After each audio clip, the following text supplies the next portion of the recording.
all of this time has kind of elapsed since we shot that episode together. Looking back, like I know that you and Roz shot a movie together too, but like what was that experience like? It's different on a movie because you guys were both heading into neutral territory, but like The Rookie is like your home base. So what was, maybe you guys already talked about it, and if you did, then that's fine, we don't have to talk about it. But I realized I never really asked you, like, what was that like having your wife come in to a space where it's like everyone knows you first? Yeah, no, and you're right. When we did the movie together, it was like our own joint vehicle thing, and we had equal grounds. This was, she said it was very fun for her. What she enjoyed is that people were so, well, and you know this, and we don't just say this, our crew is phenomenal. Like we have an amazingly welcoming and warm crew, and everybody kind of brought her in, and she felt all the love from them and the love that they had, you know, towards me, like just the enjoyment that everybody has working with me. So that made her feel really good and safe. And then she laughed about the fact that she got called old on her first day of work while shooting with you. Who called her old? No, remember when you guys were working together on the very first day and it was the last scene of the episode, and she went, you know, because the hierarchy, like you're like 20 years older than Melissa. And like the characters, and she's like, I basically got called old on my first day of work. Yeah, but she still looks like she's 22, so it doesn't really matter. No, so she laughed about that, but she had a great time, and it was the same kind of thing. Like she, you know, Roz, I always joke with her. She's always serious until you get to know her, and then she's like a ball of fun and loosens up. Yeah, everyone was so happy to see her in the trailer just because we've heard so much about her. And I remember when she walked in, I was in the makeup chair and I turned around and everyone was like, Roslyn! Yeah. She got nervous, like she kind of walked back. She's like, oh God. She got the warmest welcome ever and freaked out. Yeah, we were all so happy. So tell everybody how excited you are for your singing debut on The Rookie tonight. You know, I'm not gonna lie, I saw the preview.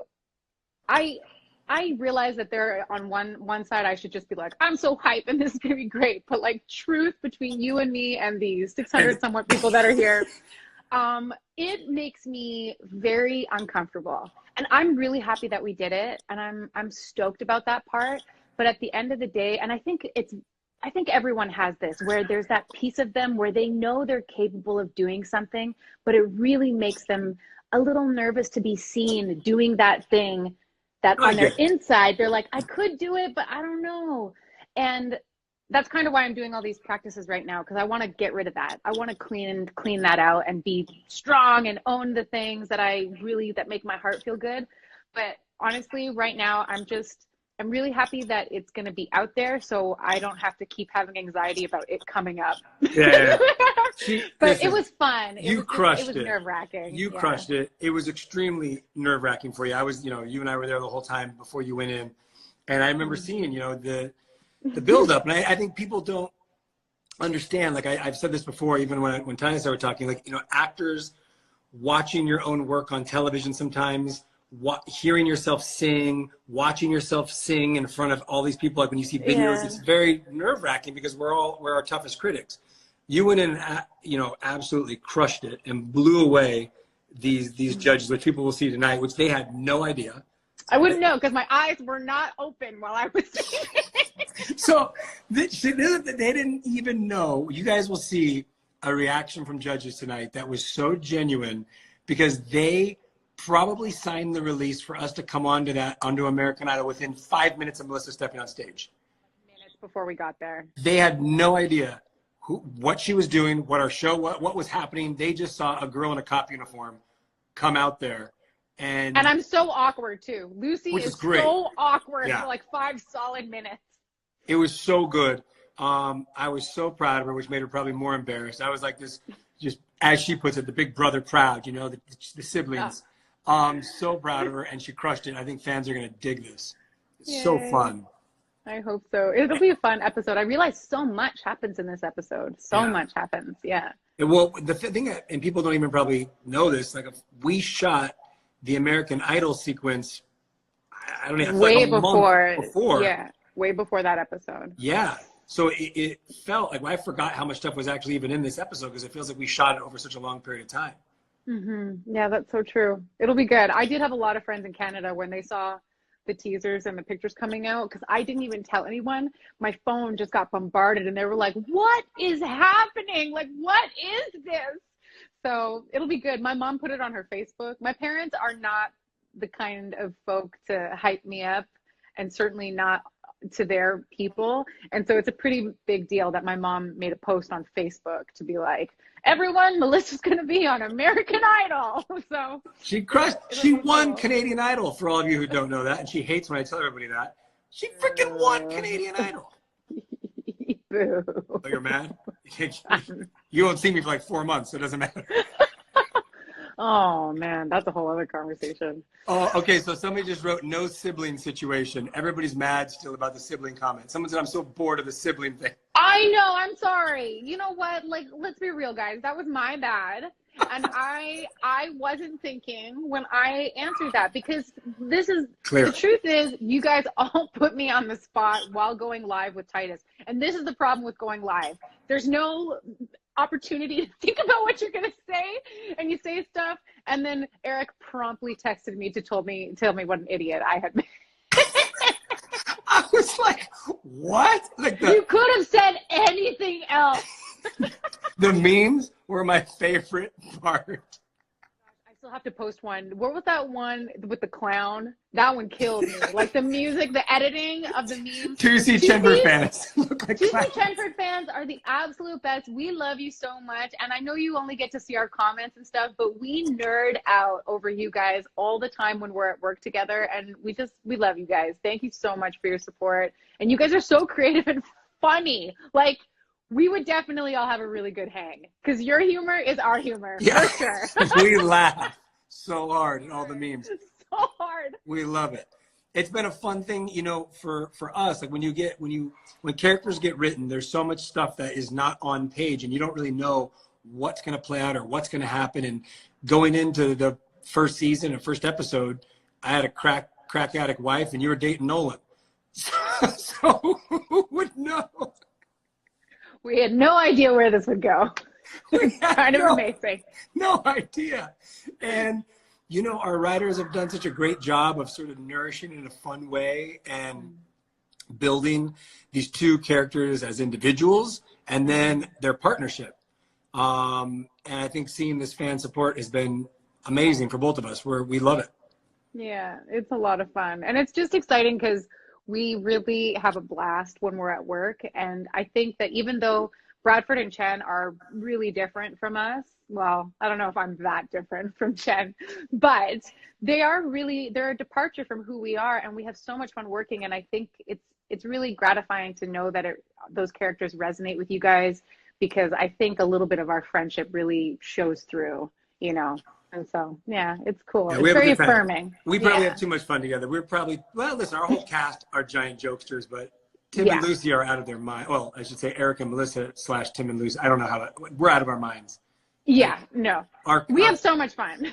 Our crew would tell you some funny stories. I mean, just being in the pod car, if you could hear the playlist that we probably put together in the pod car, and Melissa won't sing.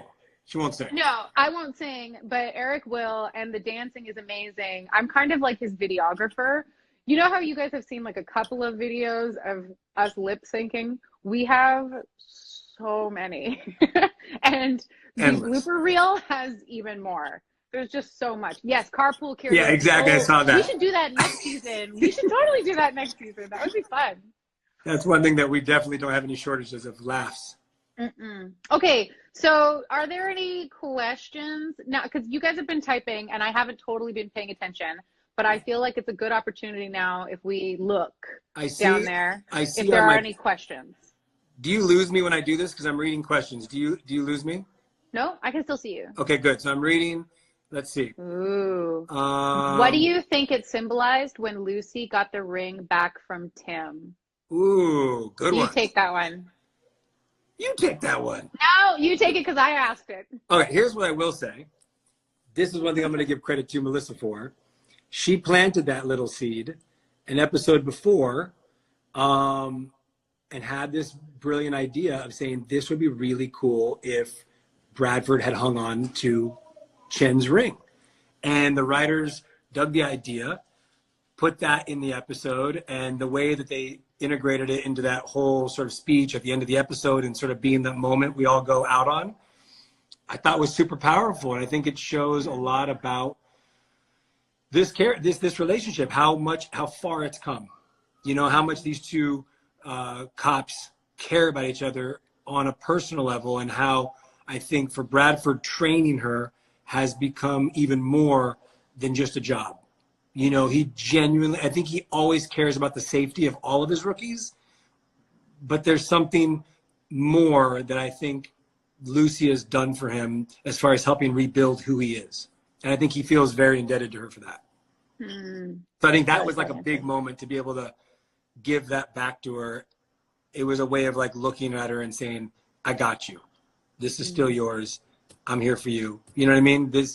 I don't know. To me, it's something like that. It solidified more of that care. What about you?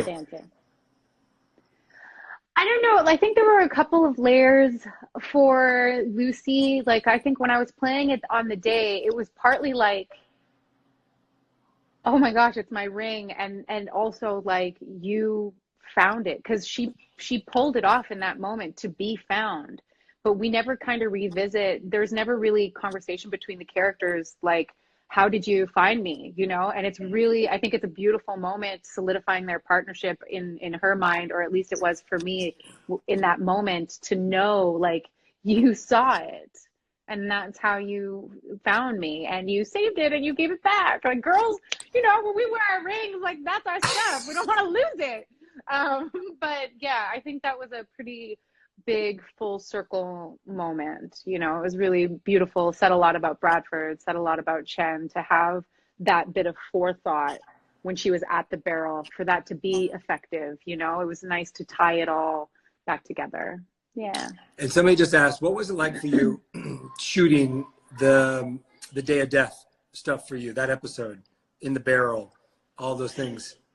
It was really fun. I on my last show, I kind of picked this up from the stunt coordinator. He used to call me a cowboy, and I feel like that when it comes to stunts. I love it. I think it's another mode of storytelling. I love anything where I can really like throw my body into it and involve my nervous system. I think one thing that was really cool that caught me off guard was like that moment, the first time when we were doing the crane pulling away shot after you had pulled me up, and it was our first time carrying the scene through after being pulled up and then waking up from the CPR. And it was so cool because I just kind of like, I didn't think about it beforehand about what to do. And I feel like my nervous system just kicked in and like was like, what is the stress of this? And I had like a meltdown. And it was really cool to just trust the universe and trust that my body intuitively, if I just stayed in the moment, would do what it needed to do. So yeah, it was really fun. Like that whole Day of Death episode, all of the stuff in it, it was great writing. Michael, the actor I was playing opposite of, was great. He was great. Yeah, it was just all so much fun. It's really nice to stretch out in that way, especially because Lucy, for the most part, is just like, skibbity-dee, everything's great. Yeah, that was a special episode. And I think the way our director was phenomenal in that episode. Phenomenal. Yeah. And he's back for another one towards the end of the season here.